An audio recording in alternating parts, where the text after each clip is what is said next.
আমরা তো গাড়ি পাইতাম বার করতাম পারি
আসসালামু আলাইকুম ওয়া রাহমাতুল্লাহি ওয়া বারাকাতুহু।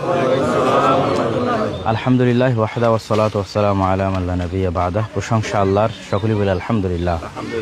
শান্ত প্রতিরণ হোক মুহাম্মদ সাল্লাল্লাহু আলাইহি ওয়াসাল্লামের প্রতি। আজকে আমরা ব্রাহ্মণবাড়িয়া পাঘাচং গ্রামের বাইতুল মামুর জামে মসজিদ, যেখানে পাঘাচং গ্রাম বাইতুল মামুর জামে মসজিদ, যেখানে একটি ন্যাক্কারজনক এবং ঘৃণিত ঘটনা ঘটেছে, যা আপনারা সকলে অবগত আছেন। সেখানে মসজিদে হামলার পরে আজকে আমরা প্রথম এখানে জোহরের সালাত আদায় করলাম। সবাই বলে আলহামদুলিল্লাহ। এবং আল্লাহর কাছে দোয়া করি আল্লাহ যেন আমাদের এই সালাত আদায়কে কবুল করেন। আল্লাহুম্মা আমিন। আল্লাহ যদি আমাদের এই সালাত আদায়কে কবুল করেন, ইনশাআল্লাহ এখানে একদিন বৃহত্তম দিনের মারকাজ প্রতিষ্ঠিত হবে ইনশাআল্লাহ। আমাদের এখানে আসার পিছনে, এই মসজিদ দেখার পিছনে বা এই মসজিদের সহযোগিতা করার পিছনে দুনিয়াবি কোনো স্বার্থ নেই। সম্পূর্ণরূপে আল্লাহ সুবহানাহু ওয়া তাআলার সন্তুষ্টির জন্য, মাজলুম জনগণের পাশে দাঁড়ানোর জন্য। এই একই ঘটনা যদি কোনো আহলে হাদিস অঞ্চলে কোনো হানাফি মসজিদের ক্ষেত্রে হতো, তবু আমি সেখানে একইভাবে যেতাম এবং গিয়ে সেই মসজিদের সহযোগিতা করার চেষ্টা করতাম। কেননা এটা হচ্ছে জুলম, অত্যাচার। এটা হচ্ছে অন্যায়ের বিরুদ্ধে, অত্যাচারের বিরুদ্ধে চেষ্টা। এবং এটা আমরা সবাই জানি যে মুসলিম হিসেবে আমরা পরস্পরের ভাই, এবং পরস্পরের ভাই হিসেবে মতবিরোধ সাহাবীদের যুগেও ছিল, মতবিরোধ ইমামদের মধ্যেও ছিল। আজকে যে বিষয়গুলো নিয়ে মতবিরোধ চলতেছে, এগুলো একটাও আজকের মতবিরোধ নয়। এগুলো সব 1300-1400 বছরের পুরাতন মতবিরোধ। এই রাফুল আদাইনের মতবিরোধ, এই সূরা ফাতিহা জোরে আমিন, এগুলো এখনকার না। বয়স 1300-1400 বছর হচ্ছে এগুলো মতবিরোধের। সহিহ বুখারীতে এগুলোর উপর অধ্যায় আছে, সুনানুত তিরমিজিতে এগুলোর উপর অধ্যায় আছে, এই সেম জিনিসের উপর। কিন্তু তারপরও তাদের মধ্যে ভালোবাসা, ভ্রাতৃত্ব ছিল, উঠা বসা ছিল। আয়েশা রাদিয়াল্লাহু তাআলা আনহার সাথে আব্দুল্লাহ বিন আব্বাস রাদিয়াল্লাহু তাআলা আনহুর ফতোয়ায় মিলেনি, তার মানে কি তারা মারামারি শুরু করেছে? এটা কখনোই হয়নি।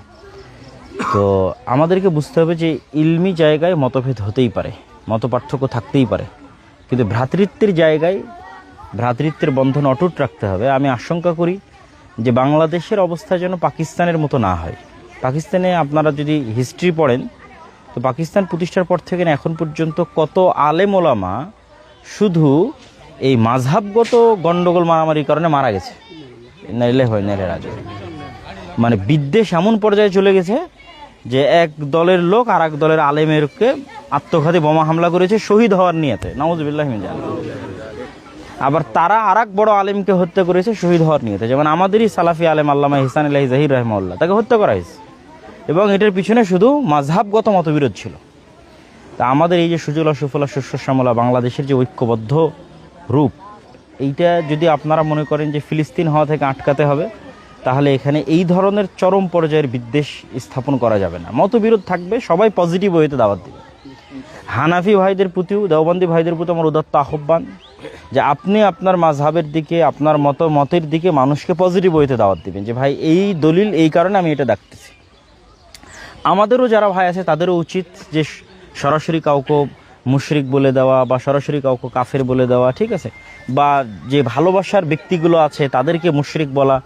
আল্লাহও কিন্তু হিন্দুদের প্রভুদের মূর্তিদের গালি দিতে নিষেধ করেছে।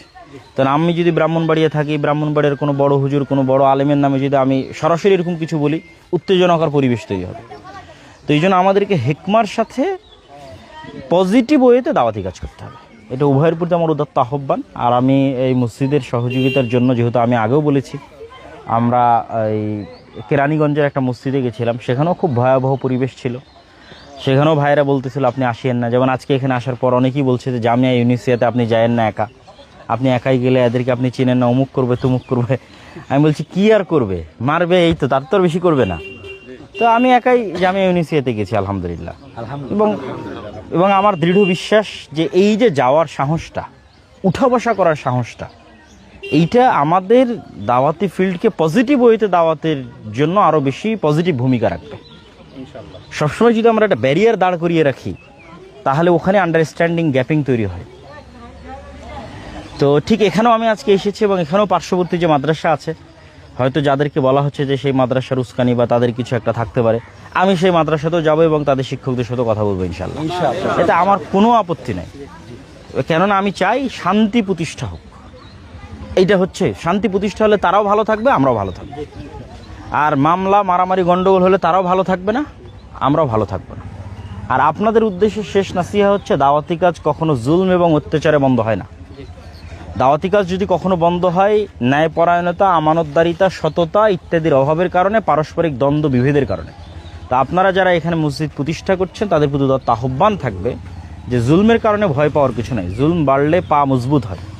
কিন্তু আপনারা আপনাদের আমানতদারিতা, ন্যায়পরায়ণতা, সততার জায়গায় শতভাগ ঠিক রাখেন, আল্লাহ কবুল করবে এবং বরকত দেবে ইনশাআল্লাহ। এই বলে আমি আমার সংক্ষিপ্ত বক্তব্য এখানেই শেষ করছি। আবারও আল্লাহর কাছে দোয়া করি, আল্লাহ আমাদের এই মসজিদে আসা, ভাঙ্গার পরে এই মসজিদে প্রথমে সালাত আদায় করাকে আল্লাহ যেন কবুল করে। আল্লাহ আজকে ব্রাহ্মণবাড়িয়াতে আসা এবং এই মসজিদ সুন্দর সুষ্ঠুভাবে পরিচালনার চেষ্টা করাকে আল্লাহ সুবহানাহু ওয়া তাআলা যেন কবুল করে। আল্লাহ ওয়া আখিরু দাওয়ানা আনিল হামদুলিল্লাহি রাব্বিল আলামিন। ও হ্যাঁ, আজকে হেফাজত মহাসচিব সাহেবের সাথেও কথা হয়েছে, মাওলানা সাজিদুর রহমান, ওনার সাথে, এবং ব্রাহ্মণবাড়িয়ার এসপি, তার সাথেও কথা হয়েছে। আমার বিশ্বাস যে এটা একটা ভালো সমাধানের দিকে অতি দ্রুত যাচ্ছে এবং যাবে ইনশাআল্লাহ। আমরা সবাই ধৈর্য ধারণ করি, নিজেদের মধ্যে ভ্রাতৃত্ব রক্ষা করি, নিজেরা কারো উস্কানিতে পা না দেই এবং নিজেরা অন্যকে উস্কানি না দেই। আল্লাহ আমাদের কবুল করুক। আল্লাহুম্মা আমিন। আসসালামু আলাইকুম রাহমাতুল্লাহি ওয়া বারাকাতুহু।